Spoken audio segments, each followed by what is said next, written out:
Going live. Hey, and welcome. I'm just doing my tech check as usual, making sure that everything is going as it's supposed to.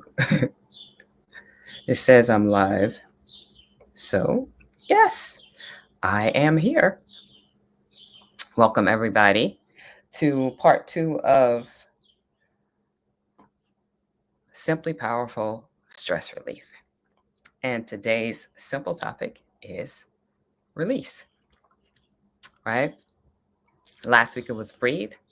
This week is release. Then next week is rest. So I want to start today with this one simple distinction. I think is a simple distinction that I also believe is useful in navigating stress. So this distinction is when we hear the word stress management, oftentimes we actually experience it as stress suppression, right? Stress suppression. So, managing your stress is different than suppressing your stress. It makes me think about this video I once watched with Thich Nhat Hanh, who was talking to a young girl at a retreat. And she came up on stage because she wanted to help to get her anger out, right? Because this thing is like driving me mad, right? I'm mad all the time, right? And I need to get this anger out. So he talked with her a little bit about it. He said, so do you think that someone came and put this anger into you so that you have to get it out? And she thought about that for a little bit. And it was like, no, she knew that nobody put it in her, right? So it resonated with me because that's often how we sort of treat our emotions. Is that something is in here and I need to get this thing out because it's making me crazy and I'm not myself. I'm not able to do what I really want to do.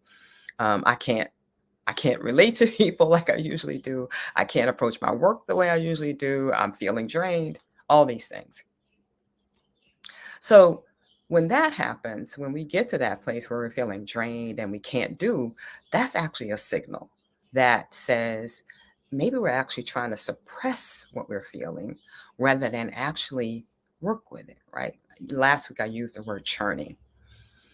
And I've been using this month this analogy of the blender, right? Like somehow all these things work together for our benefit, right? When I'm putting stuff into my big blender, I'm putting it in there because I want to make it into something smooth that nurtures me, that helps me, right? So the same thing with our emotions is we want to begin to work with them, right? When I talk about managing, I'm talking about how are you working with it? The best managers, right, are those are loved by their employees, right? They're actually the reason oftentimes an employee will stay at a job, right? So managing is about, this place where we get to where we're loving, feeling our capacity to work with something, right? Our capacity to massage it. If you ever sculpted, you might just feel that feeling in your hands when you're like, there's this big lump of something, but I can massage it into something else. If you've ever been to a massage therapist, you know what it's like when somebody can really help you manage those lumps, smooth them out, right? Press them. And then you start to notice what? Spaciousness in your body. This is in our yoga nidra world. It's one of the words we use often is spaciousness. So when we work with our emotions, when we partner with them, I even like that word better, when we partner with our emotions.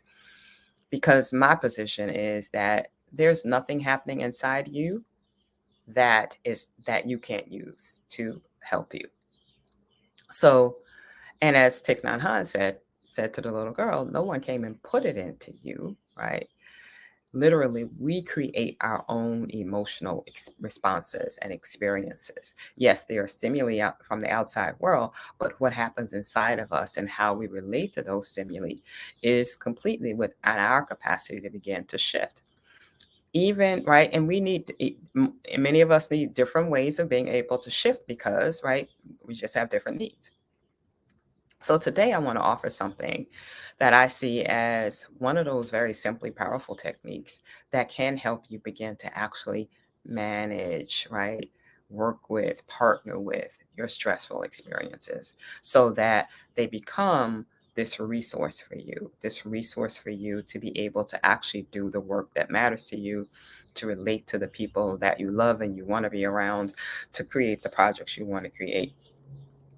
So just let's take a minute and focus on this word, release. When we're stressed, we're often like tight. So if you were to just, if it's available to you, take a moment and just squeeze your hands as tight as you can, right? So you're squeezing your hands tightly and just notice the sensations that you feel in your body as you squeeze your hands.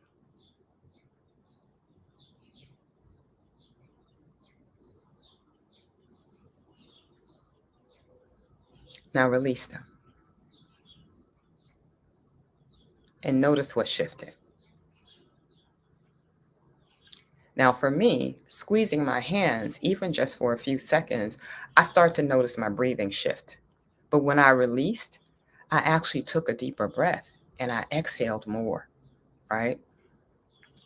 So this is these small things that we start to notice in ourselves, like what does release feel like to you? It just all we did was to take the energy that was bound here and we actually used it to help us find a little bit more space.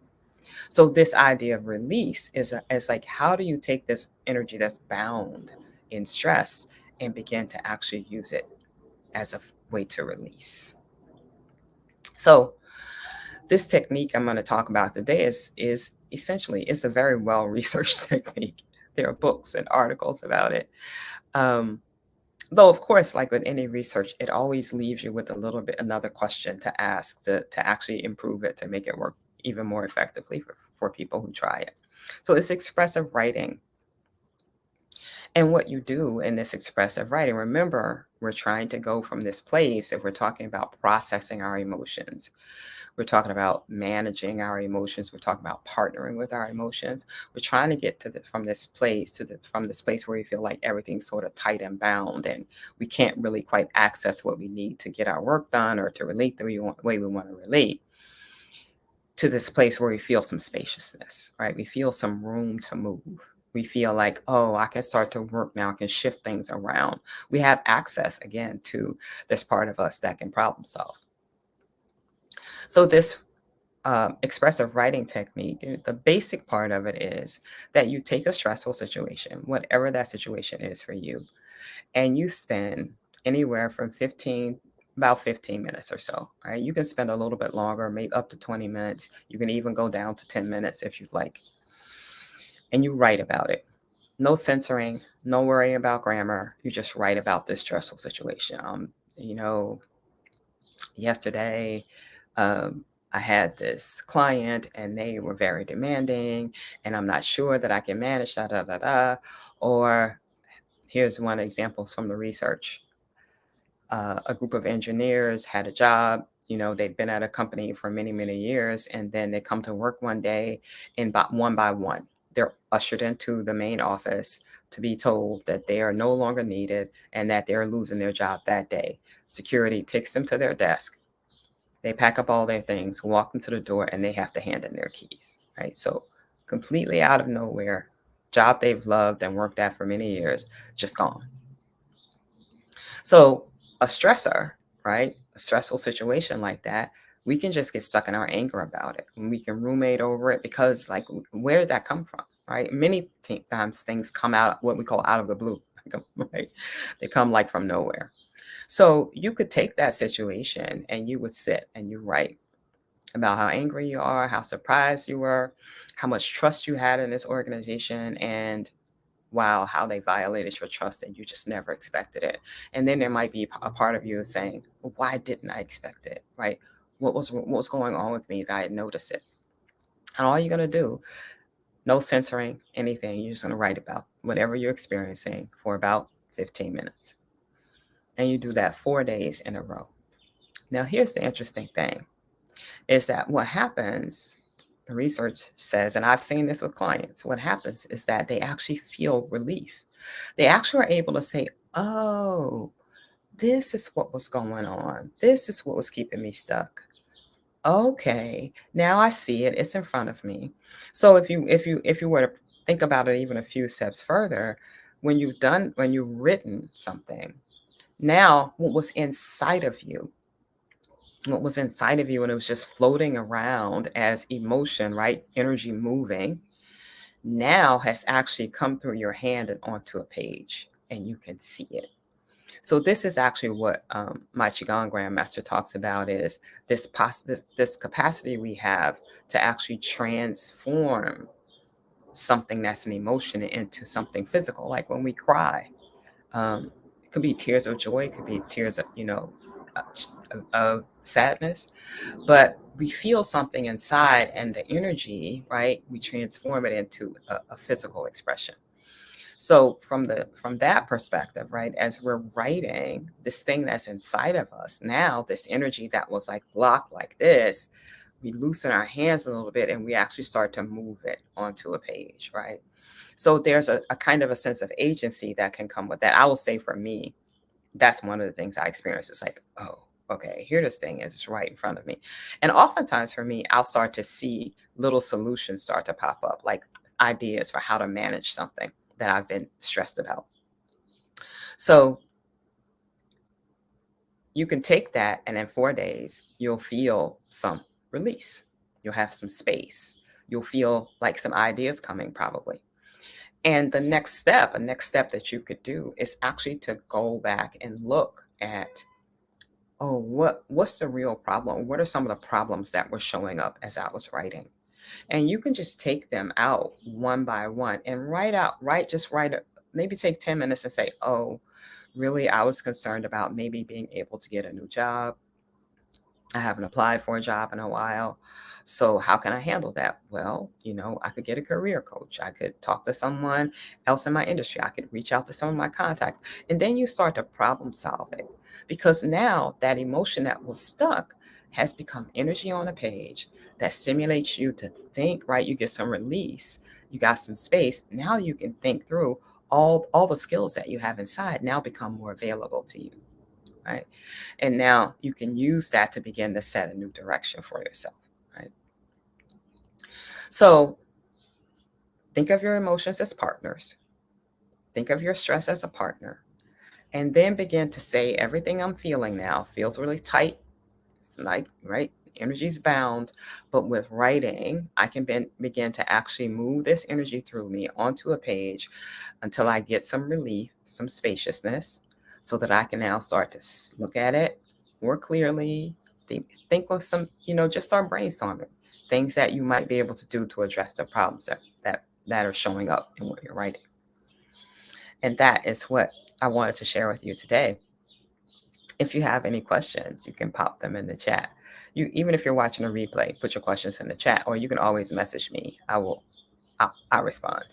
Um, Usually within 24 hours, I'll respond to a request for some support or a request for clarity, right? But if there are no questions today, I am going to say, yay, we had a great day today. And I look forward to seeing you next week when I am sharing one of my favorite things. One of my favorite things. So I'm going to share a short yoga nidra practice, a rest practice with you. And I'm doing these simply powerful things because I know people often say, well, I don't have time. I can't take care of myself. I can't stop work. I don't even go to the bathroom. Right. you know, yeah, you should stop that right now. Go to the toilet, right? Breathe. Stop for 30 seconds. Count to 30 and say, whew, I stopped for 30 seconds, right? So I'm offering you these simply powerful stress relief techniques so that you know it's possible to shift, it's possible to change, and that your small steps can make a big difference for you. All right. Thank you for joining me, whether you're here today or on the replay. I'll talk to you next week.